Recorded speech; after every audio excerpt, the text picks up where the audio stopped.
Hi friends, ఇప్పుడు quadratic ఈక్వేషన్స్లో level 3 ప్రాబ్లమ్స్లో ఉన్నాం. So ఇక్కడ మ్యాక్సిమం జేమెయిన్స్కి కానీ ఎంసెట్కి కానీ ఇలాంటి ప్రాబ్లమ్సే అడుగుతారు. సో ఈ వీడియోని ఎక్కడ స్కిప్ చేయకుండా చివరి వరకు చూడండి. క్వశ్చన్ ఏమంటే ఇక్కడ if x, y, z are real and distinct then x² + 4y² + 9z² - 6yz - 3zx - 2xy is always అని అడిగినారు.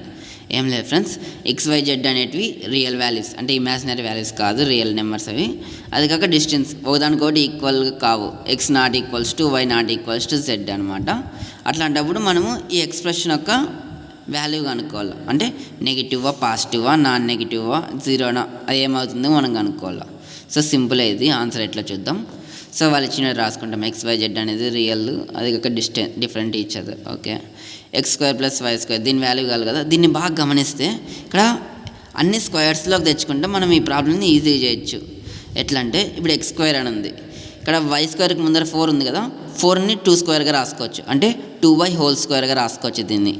నెక్స్ట్ 9 అనేది 3², ఇప్పుడు 3z² రాసుకోవచ్చు 9z²ని.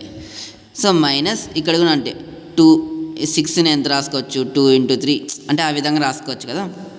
దీన్ని పర్ఫెక్ట్ స్క్వేర్లో తెచ్చుకుంటే మనం చేయొచ్చు అనమాట, నేను చెప్పేది అదే. సో అట్లాంటప్పుడు ఏం చేయాలా, మనకి అన్ని రెండు వాల్యూస్ కావాలి ఇక్కడ. So multiply and divide with 2 we get, రెండు పక్కల పైన కింద 2తో మల్టిప్లికేషన్ డివిజన్ చేస్తే 2x² + 2 × 4y² + 2 × 9z² - 2 × 6yz - 2 × 3zx - 2 × 2xy divide by 2 చేస్తాం. సో దీంట్లో 2x² ఉంది కదా, ఒక x² తీసుకుంటాం. ఇక్కడ 2 × 4y² ఉంది కదా, ఒక 4y² తీసుకుంటాం. మైనస్ 2 × 2xy తీసుకుంటాం. xy కాంబినేషన్ తీసుకుంటాం, ఎందుకంటే మనం ఒక x² తీసుకున్నాం, ఒక y² తీసుకున్నాం, అది కాక xy కాంబినేషన్ తీసుకుంటాం. అప్పుడు ఏమవుతుంది, నెక్స్ట్ సేమ్ అదేవిధంగా yది z తీసుకుంటాం, yz ఉండే కాంబినేషన్. నెక్స్ట్ x తీసుకుంటాం, xz ఉండే కాంబినేషన్. ఓకే, ఇప్పుడు 4y²ని 2y² రాసుకుంటాం అప్పుడే చెప్పినట్లుగా. ఇక్కడ 4y² 2y², 9z²ని 3z² - 2 × ఇట్లా పెట్టుకుంటాం. 3z²ని ప్లస్ అదే 9z²ని ఇక్కడ 3z² రాసుకుంటాం. అదేవిధంగా ఇప్పుడు a² + b² - 2ab అనే ఫామ్లో ఉంది, a - b² ఫామ్లో తెప్పించుకుంటాం.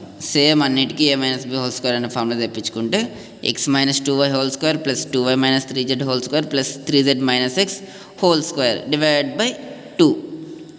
ఇది గమనిస్తే ఇది పాజిటివ్ టర్మే, ఇది పాజిటివే, ఇది కూడా పాజిటివే. ఇక్కడ అన్ని పాజిటివ్ టర్మ్స్ ఉన్నప్పుడు దాని యొక్క సమ్ కూడా పాజిటివే అవుతుంది.